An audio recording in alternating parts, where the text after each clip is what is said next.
All right, we are ready, if you guys are. If we could have your attention, please. This is a very interesting panel. I'm delighted to be doing this with these folks in particular because the question of how self-publishing is affecting trade publishing is one of the biggest that we see right now in the industry. And nowhere is this being discussed more than in trade publishing, that's trying to figure out what's happening to us, you know. There's a morphing going on, and it's hard to get a handle on sometimes, hard to get your head around, and yet there are some very quantifiable and identifiable elements to what's happening, and some of them are predictable, some are not. I did want to mention per self-E. I've just learned from Robin that everything going through Ingram Spark, and you may be familiar with the program she represents from Ingram is going into self-E, which is quite cool. The e-books, of course, not the physical books, but that's really good news too. So another way in, basically, is to work with Spark, and Selfie will come along as part of that. I'm joined here right now by Robin Cutler of Ingram, one of my favorite people, and we're on the bus, as we say. We end up at lots of conferences together, and it's always delightful to be around her. And Robert Caskie, an agent, is with us. He was saying that he's the bad guy on the panel, and I was saying I always sit by the agents myself. And Alison Baverstock, I know many of you know Alison. She is at Kingston University and does incredible research on self-publishing and is trying to, speaking of quantifying, is trying to understand just what some of the movement represents, how big it is, how dynamic it is, where are the pressure points, where are the pain points. This is fascinating stuff, and it's one of these nice times when somebody like Alison has gotten ahead of it in time. So we don't have to study it in retrospect. She's actually looking at this in real time, which is quite cool. In fact, Alison, let's start with you. I know that when I polled everybody and I said, what are some of the points each of you think that we need to talk about when it comes to the impact of self-publishing on trade publishing? And I think the first thing you told us about was squeezed budgets, yes? Yes, shall I carry on a little bit? Right. Or do you, yeah. And what we'll do is cut in when we disagree with you. Okay. We'll attack you mercilessly. Yes. Well, I shall rely on this. Actually, I've spoken to a few audiences over the last few days because I've been at the London Book Fair and I've been presenting research to various groups. And this has been the liveliest and, I think, most good-humoured group I've spoken to. So I'll say that up front, so you'll all defend me, hopefully.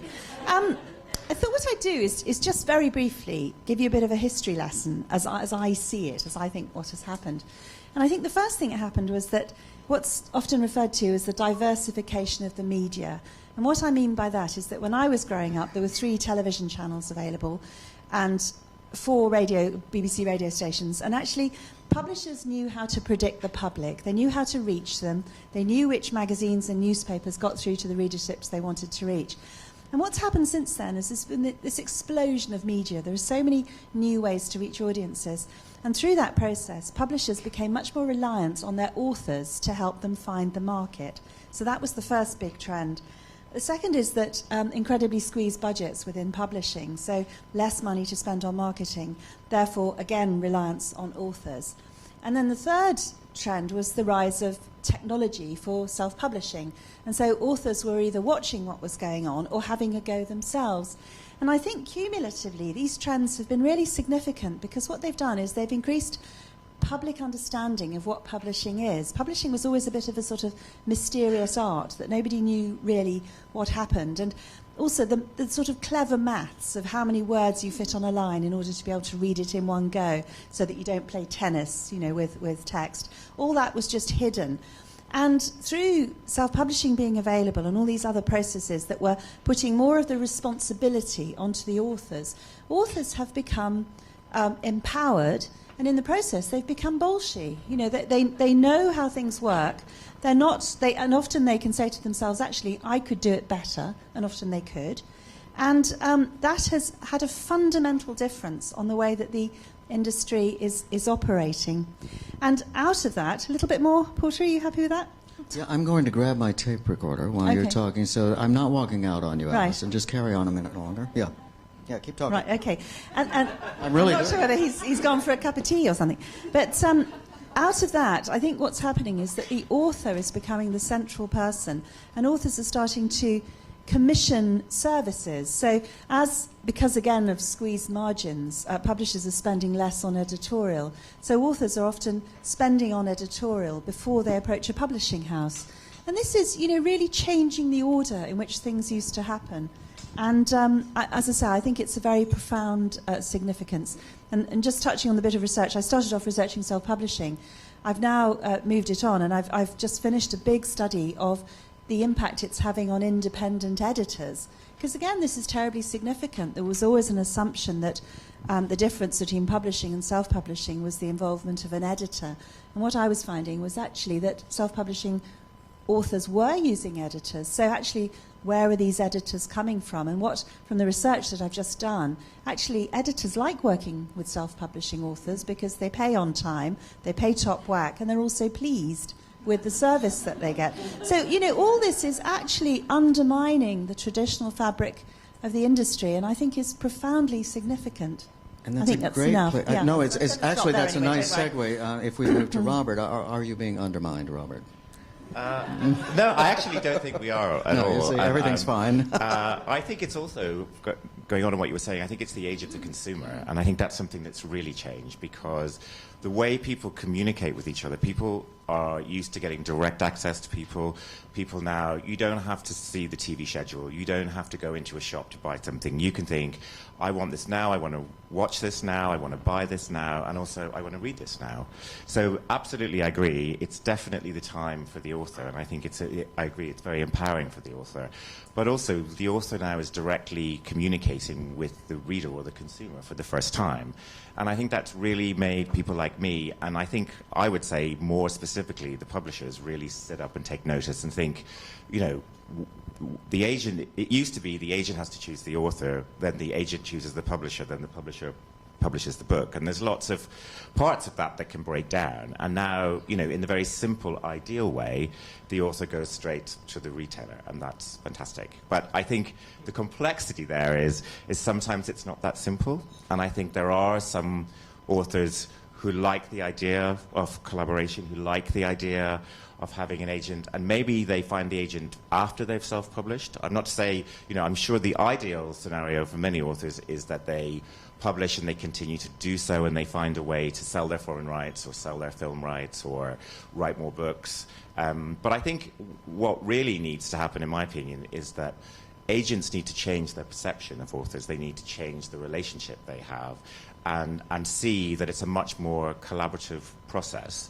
I think agents are now having to be more proactive and do more for their authors than perhaps they did before.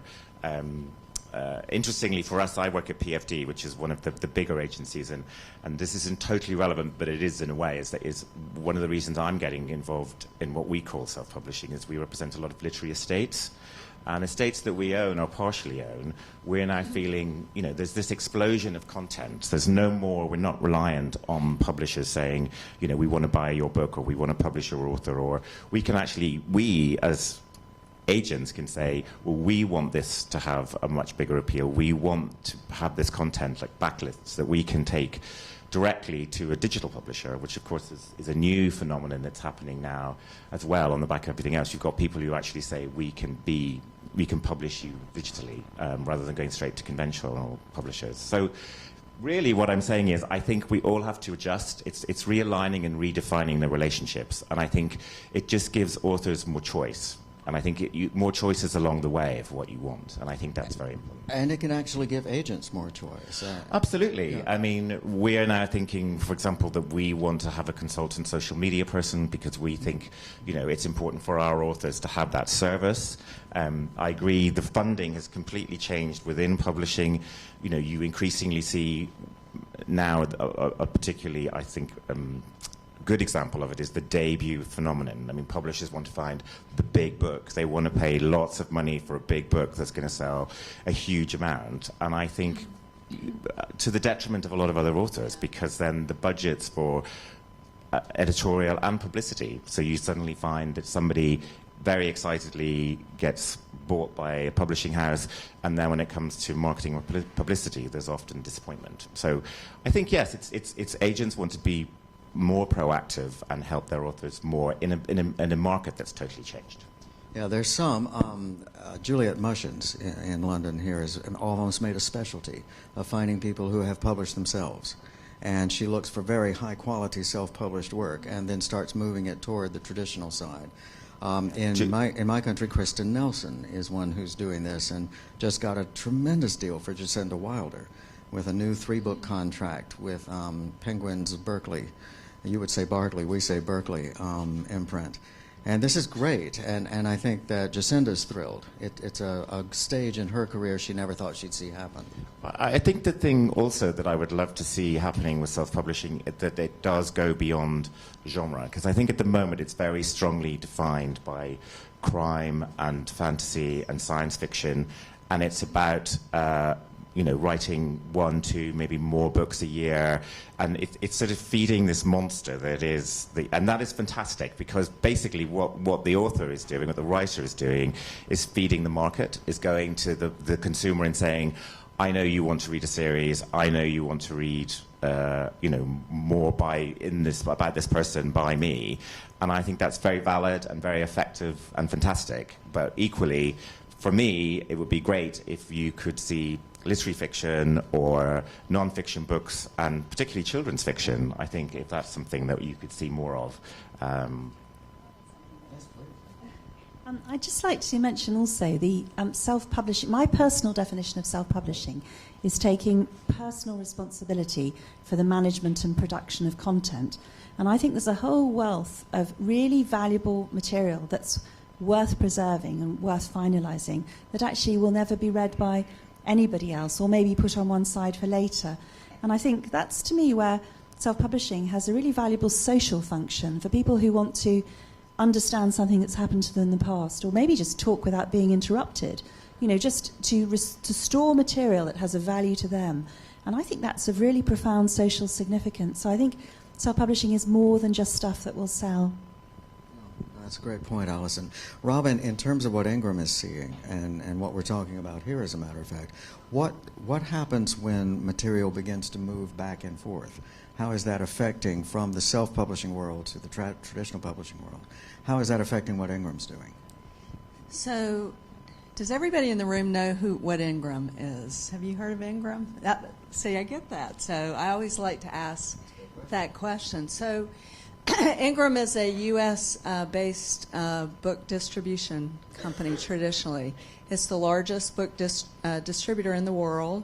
We're a global company. About 19 years ago, one of the most profound things that Ingram has done as a company is launch their print-on-demand company called Lightning Source. So if you haven't heard of Ingram, you may have heard of Lightning Source.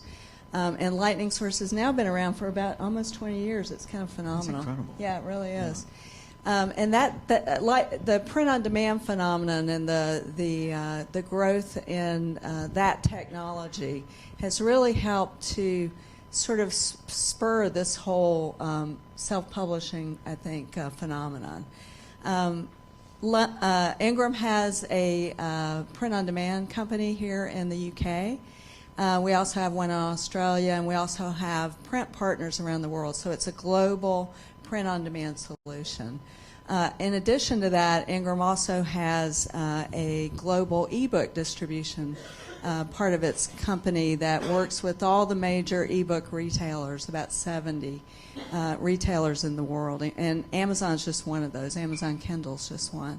On the physical distribution side, we work with about 40,000 partners around the world, retailers, libraries, specialty stores, gift stores, airport shops, things like that.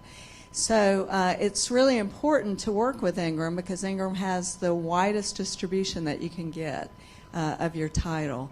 And the great thing about what's happened with Ingram is we launched Ingram Spark about 18 months ago. So Ingram always worked with self-publishers through its Lightning Source program. But it wasn't really designed for them. It was really designed for the larger publishers to serve their needs. And so we didn't make it easy. So Ingram Spark is our attempt to actually create a model that an independent publisher an indie author, indie pub can really use.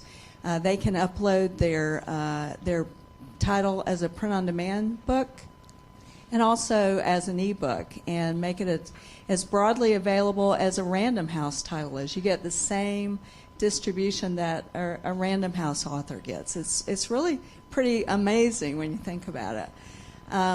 And now what's happened is we work with, I like to say that Ingram is kind of Switzerland. We work with everyone. And we're happy to work with everyone. So we work with the really large publishers, all the majors. And what we're seeing is those large publishers are now carving out within their own companies self-publishing sort of services. And that's really phenomenal as well. And with Ingram Spark even, we've been just under about 18 months now. We've had some phenomenal authors gone on to now get traditionally published contracts. The large publishers that we work with, especially in the genres that you mentioned, are asking us, well, what's selling in Ingram Spark, and can you connect us with those best-selling authors? And we're really happy to make those connections. It's interesting when the distributor becomes the barometer, isn't it? Yes, yeah. So, and we just had an author that was actually C.J. Lyons, I think, was in Spark, and now she is being distributed by Ingram Publisher Services, which is a full distribution part of Ingram that also adds sales and inventory management and that sort of thing when you reach the level of an author that CJ represents. Well, let's talk about that for a moment, too, because I'm real interested. Barbara Freethy is the first, I think, of our... Yeah, CJ's here, right? Yeah, she's right there. Where? Oh, there you are, right in the second row. We're really happy to have CJ. Yeah, CJ's terrific, and she is the second. Barbara Freethy was the first to go into this program. Yeah. One of the things that the ebook independent authors keep saying to me is, how do we get into print? How do we get into stores? They're having a terrible time with that. This actually answers that, doesn't Yes, it does. Yeah. So, and a bookseller will, when you approach a bookseller, and there's all kinds of ways, and Ally has all kinds of information about how you do that. But one of the first things they'll ask you is, where can I get the book? And the last thing you want to say is, my book's on Amazon, to a independent bookseller. But you can say, if your book's with Ingram Spark, that my book's available through Ingram. And that's something that they really are delighted to hear. Yeah. CJ. If anyone wants to see the quality of it, I'm going to have the hardcover of my debut title with them available to readers signing after this. Yeah, that's and we have actually brought some print samples, and they're on that table in the back there. That please take a look at those. What title, CJ? What title is that? CJ, what's your title? Farewell to Dreams. It is the Insomnia piece. Yeah. This is a fascinating book. No, very cool. Ah, there we go. Opening up to indies. Yes. Yes. I just wanted to talk about that as well, because I think that's something that can really come up with the new model that we're trying to create between authors and agents and publishers. And it's what Juliette worked with me at PFD before she set up where she is now. And yeah, she's phenomenal. And I think, at the moment there is this sort of new traditional way, whereas an author becomes successful in ebook, and then suddenly publishers are interested, and they go sort of backwards into print, and print becomes a subsidiary right. And I think, at least that is publishers saying, we don't know all the answers now. We're looking out. You, the consumer, and you, the author, are telling us what's popular. And I think it's taking publishers really by surprise, because they, up until now, they were the barometers of, they would turn down books from agents.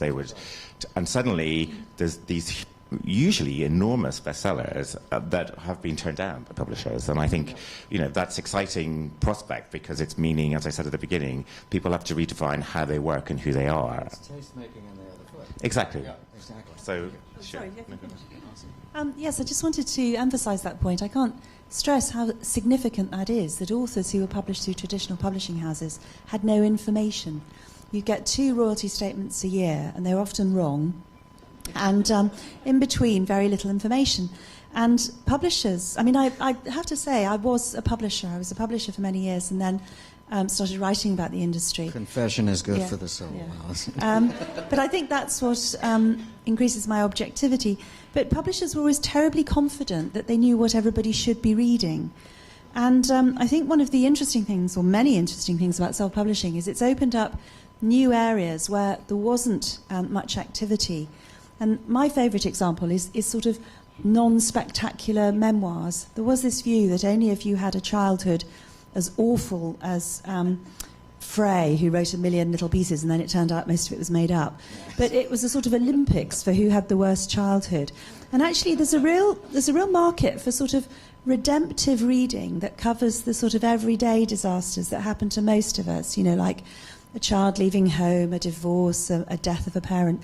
There's a real value in this work, and self-publishing has revealed that. It's given authors the metrics which has allowed them to approach traditional publishers, because the one thing you do discover if you self-publish is it's a heck of a lot of work. So often people would rather get on with the writing, but they can approach agents and publishers with much more confidence this time, because they can say, actually, I've got this many followers on Twitter, I've sold this many, or I've had this many downloads, and that really changes the negotiating position. Yes, I'd just like to agree with that. I think in defence of agents particularly, but also publishers, I do think what is being offered here is choice, and that's the wonderful thing. It's authors can choose at a point in their career when they may wish to collaborate with an agent and or a publisher, and it may be about, you know, early on, it may be after you've got an ebook, but you are empowered and you are in that position to choose more selectively and more carefully. And I think, you know, it's a lonely process anyway, and I think it's a very hard process to do. And I do think with the help of the right agent and an informed choice with an agent and indeed with the publisher, and you can be more involved with your agent in choosing your publisher as well. But I think I would still say I do think the ideal scenario is to work with an agent, but maybe work with an agent in a different way, and as I said, be more empowered in that relationship. And I think then it can work extremely well, because agents, they are proactive, but they also protect. And I think, you know, it's not about a book, it's about an author's career, and it's about standing by, you know, people may need help with editorial work beyond what an editor thinks. They may need ideas about jackets, about works, what doesn't work, about foreign rights. And I think what an agent does, if you get the right agent and a good agent, then they really are your guide and your mentor and your friend and your lawyer and all those things. And I think we have a very important place. But yes, choose wisely and carefully. And you're mentioning foreign rights is good. There are things that agents do that really you shouldn't be trying to do at home.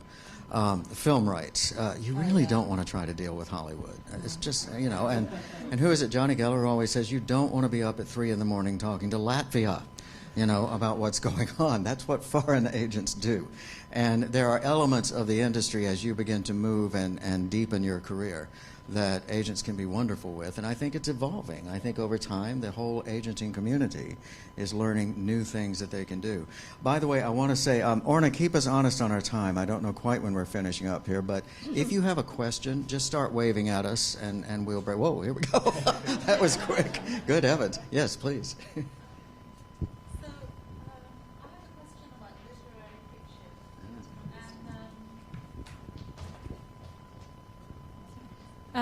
I have a question about what's traditionally been considered literary fiction. And I attended many of the panels at the Author HQ at the London Book Fair. And Great. It seemed to me that, you know, the sort of general gist of things was that if you write books that could be considered literary fiction, then you should stick to trade publishing and not independent publishing. And I'm just wondering if you could speak to that. You know why this is happening? It's not anyone's fault. The genres have ready audiences. This does not mean it's not hard to find your audience. I'm not trying to minimize anything you're doing. But there are sci-fi fans, and there are romance fans, and there are romance fans, and there are romance fans. And there are a few other fans, yeah. But there are enormous ready and willing and eager bodies of people who want to read certain kinds of work. And therefore, for a self-publishing artist in particular, that author can go straight to those people and there are ways to get to them. There are channels to reach them.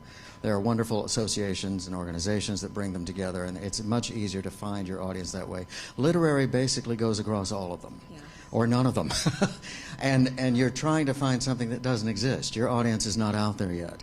And so the reason I think we talk more about genre work and we see more genre work and we read more genre work is just that, is because it's the one we can get our hands on.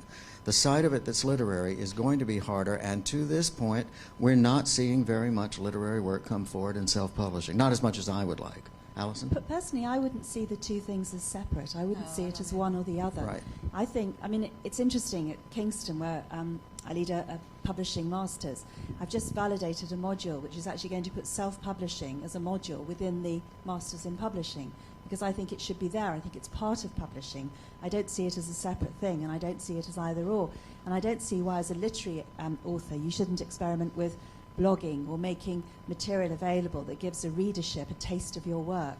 I really don't Absolutely see it true. as We need somebody to break through Yeah. with literary, desperately. And Yeah. I will say, even at London, we had a meeting with the bookseller, and they're interested in Ingram Sparks supplying them a list of titles that they can review, and they're certainly interested in literary We're fiction. keenly interested. Yeah. We're trying to find this because we want to help that audience turn up. I think also you're getting I like this wave I'm you're getting back here. crossover with genres, so you're getting literary crime. Yes. Yeah, it is, and exactly. I think, and also sometimes literary fiction, that sort of elusive term, in conventional publishing is defined by the imprint that buys you. So, if And you're not bought that by Jonathan Cape, an editor Right. Jonathan Cape or Fourth Estate, then that defines who you are. And I think there's a lot of grey area about what exactly literary fiction is. And far be it from me to try to sway you, but if you could do literary romance, oh baby. We should all Shirtless be men doing kissing literary women, We should all be. they'll writing. follow you anywhere. Yeah. I did an event at the book fair last week, and in fact, it was only Monday. It's Tuesday. It seems a lifetime ago. But there was an agent on the panel, and somebody came up at the end and said she'd got a new genre, which was equine fantasy spiritualism. Oh. So there you go. I am so there. Yeah. Who else? Was there another question? Yes, ma'am, at the back. We should have somebody run one. Earlier this morning, as well as on this panel, do seem to imply a career, a platform, a brand, which does tend to do what a number of self-published authors do, which is to write series or limit themselves to a genre, even if they call it literary fiction. And it seems to me that anybody doing what Robert was asking for, writing a one-off, is really stuck. And that has been my experience, because there is that's a right. palpable development from a one-off book, which may not get even next, but seems almost to prove that you're doomed as far as an agent or a publisher. Talked yourself into a corner, didn't you? Well, actually, it is a very good point, and I think it highlights exactly how self-publishing. If you're a self-published author, then you are, by definition, redefining who you are and how you exist as an author, because it's my understanding that social media is, and it's hugely important for anybody, but if you're self-published, every day you get up, you have to interact with your community, you should write a blog, whereas I think sort of the old conservative way was you go off, you write your book, you give it to the publisher, they take care of everything, and then That won't work let it anymore. go. But that won't work anymore. Don't So try that. I think with the standalone, I think it's much harder for you, because what's going to happen is your consumer is going to say, I love this, when can I read the next one by you? And you go, in 18 months' time, and or whatever. And then, I would fear that what you end up doing is then how do you engage your readers for the time that it takes to write the next novel? But that's not to say you can't, but it's just There are harder. people who say, go ahead and write the first 5 first before you release anything, so that you're ready to come out in rapid succession with your first ones and grab that steady audience. So, Dan, Can I you add had a something que- to that sure, just before we move on? Then we'll go to I Dan really Holloway don't think here. that's true in traditional publishing anymore. I interview authors a lot, and what those working for traditional publishers tell me is that they constantly have to be involved in the marketing. And actually, your extent to which you're connected on through social media is part of the commissioning decision. They don't just want book; they want book and marketable or articulate author. And I think the business of, there's another one along in 18 months. Another really interesting development within the industry are these content agencies that are springing up. Now, I don't wish to destroy the faith of anybody who has an 8 to 12-year-old girl, but Daisy Meadows does not actually exist. She's a focus group of women who pump out stories at the rate that a sort of an emergent reader can keep up with, so that you're not reliant on a single author who can't, match that level of delivery. And that's happening more and more. That's what James Patterson does, that he has links with a lot of sort of developing authors who work with him to sort of, I've heard him describe it as the colouring in. He comes up with the plot and they colour in. So they do the work, is what it is. Yeah. But so there are other methods of generating content other than the single author model. I think it's good to remember that this is a pioneering industry, and I think what's driven it is, a series with a regular books delivered it constantly. And actually what we're trying to all do is to broaden the brief of what self-publishing is, and to get people looking beyond this is mass consumption of commercial fiction or genre fiction. And actually what would be brilliant is if an ebook is published and it has as much attention in the traditional literary circles as something that's in print. And if that happened to be literary fiction, all the better, I think. Yeah, we're all looking for that moment when something rises up. Yes, Dan, please. You're very agile with that, Alison. Good job. Very quick on the... It does work. My comment was sort of about that. And about De La Pava and what he did differently, because he is the example of when a literary novel did break through. That's right. So we can't say that it doesn't happen. It does, and yet that one wasn't a very widespread and understood moment. Right? The publicity wasn't there for it, basically. But it was at the grassroots. It did the first bit. Yeah, it did the rising exactly. up. So what did he do that other literary fiction authors aren't? There was more community there, apparently. He had actually formed a great deal of community among, and this is something to do way before your book comes out. If you're not at your first one yet, start now. Start building the community by getting into what I call adjacencies. Look for people who are studying and thinking about your subjects. Let them get to know you. Be online with them. Go to their events. Move around with them. Because then, when suddenly you have a book, they're interested in reading it. But don't say book to them until you're ready. Until you can put it into their hands. Don't scare them off. They'll love you if they know you already. They will not like you if you start talking book 18 months before you have anything to show them. Yeah, I tell people. Very strange. Yeah, I tell people it starts today. Like even when you're walking around the store or out, or if you're flying. Like I'm flying tomorrow, and invariably someone will ask you what you do, and you never ever tell them you're 9 to 5. What you tell them is that I'm a writer, or better yet, I'm an author, because that just puts a magical glow around you. And then You're they glowing will, right now. When yeah, you said and that. they'll want to know, like, well, what do you write? And then you just give them a teaser, to just leave them hanging, and make sure you get their card and put them on your list and let them know, and they will. That's how the tie begins, I think. It is, and it actually makes good sense. I mean, people that we know in our lives and are doing other things, not just writing, we like knowing them as people first. We understand them that way, and we don't like feeling there's a come on. And there's no come on if you know them as friends and as associates and colleagues when the time comes and a book is ready. It never feels bad at all. In fact, they're fascinated. They're terrifically upset. Some of them are actually upset a little bit that they didn't know you were doing this. And you'll have to apologize a little. But it's exciting for them to find there's a writer in their midst. And so use that advantage on your side. Oh, sorry. I was just going to say, I think, too, that the self-publishing community is remarkably generous towards each other. But again, having worked a lot with writers of all sorts, that the most common emotion that you tended to find amongst authors was jealousy. People were very jealous of each other. And I do find that the self-publishing community is remarkably supportive, willing to share, willing to encourage. And I think that's something that, absolutely, I agree, build the community first. But I think what I observe is just this willingness to encourage, mutually encourage, which I think is I really powerful. completely agree with that, Alison. I'll just put up one little warning. Remember that when it comes time to sell your book, it's not your author friends. It's No, the that's very readership. true. Yeah. The only thing we're seeing in the States in particular is that because we are so into social media and the community is so generous that it becomes a ghetto and everybody becomes comfortable with their author friends, and suddenly the book comes out and they don't know a reader. They've never met anybody who isn't also writing. So you have to worry about that.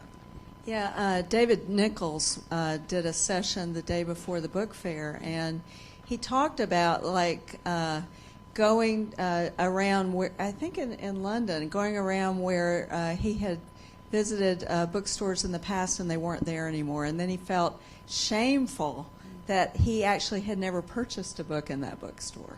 So that's the other, especially since we're in a bookstore and a lovely bookshop. This is a beautiful, beautiful. Buy something on the way out.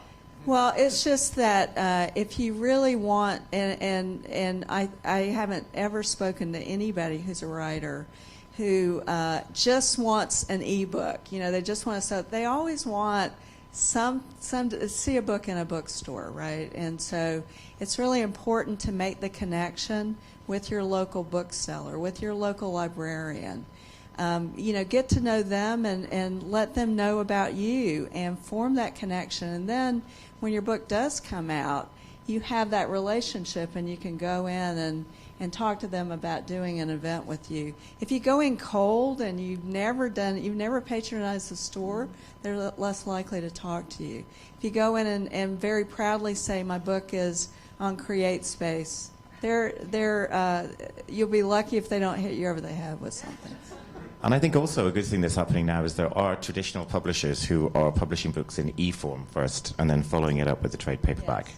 So that's really encouraging for people who self-publish as well, because that, again, is what I was talking about earlier.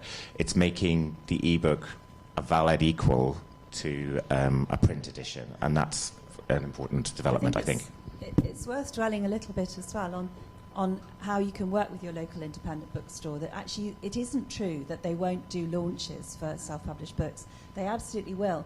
But it tends to be, I totally agree with Robin, that if your only relationship is dropping in to tell them how you're getting on with their writing, with your writing, which some people do, and then they have a box in the car outside on which you can clearly see Amazon. And, that doesn't build the relationship. But if you're going to persuade them to have a launch, offer them something for them. Make sure that you're bringing friends in to whom you haven't already pre-sold the book. These things are basic. Thank them, involve the local press. And if there's something in it for them, I bet they'll help you. Yeah, there was a very instructive session in Author HQ over at London Book Fair this week in which some folks spoke very honestly about author arrogance, which appears to occur sometimes, particularly in self-publishers who don't realize that the booksellers are under as much pressure as they are, and that they need to be given every possible courtesy as you approach them, because they're trying to extend themselves for you. So give them every bit you can. That was a great question, Dan. Thank you. And there goes Alison again. She's wonderful, isn't she? We just have a few more minutes here. Firstly, I definitely agree with you about building up your relationship with your bookshop before you try and go in there. Yeah. But the other thing I would like to say is don't assume that indie publishing means just ebooks. I think there's a vast proportion of the people here who do produce print as well, a lot of them with Ingram. And after this event, as I think most people here know by now, we've got over 60 of Ali members showcasing their beautiful print books. So do come and see them afterwards. Very nice. Yeah, one more comment. So just from at Ingram's high level, sort of bird's eye level view, our print side of the business is growing like crazy. Our ebook side of the business has sort of flattened out. So, not that ebooks aren't important, but print, I think, is becoming more and more dear to people as we thought we might lose it. So I think now people have a different connection. Looks like one quick question, if it's possible, sir. Thank you. It's amazing. I publish paperbacks with Ingram Spark, but not e-books. I just want to clarify, did you say earlier that all Ingram Spark books go to self-e or just... Just the e-books. So I Yes. need to do mine on my own. You can do it on your own directly, as Porter was saying, directly on on that site, or you can upload into Ingram Spark, and then we'll send it to Selfie for you. Okay, thank you. Good deal. I think we're out of time. Thank you, everybody, for the good questions and for listening. Thank you very much. Good job.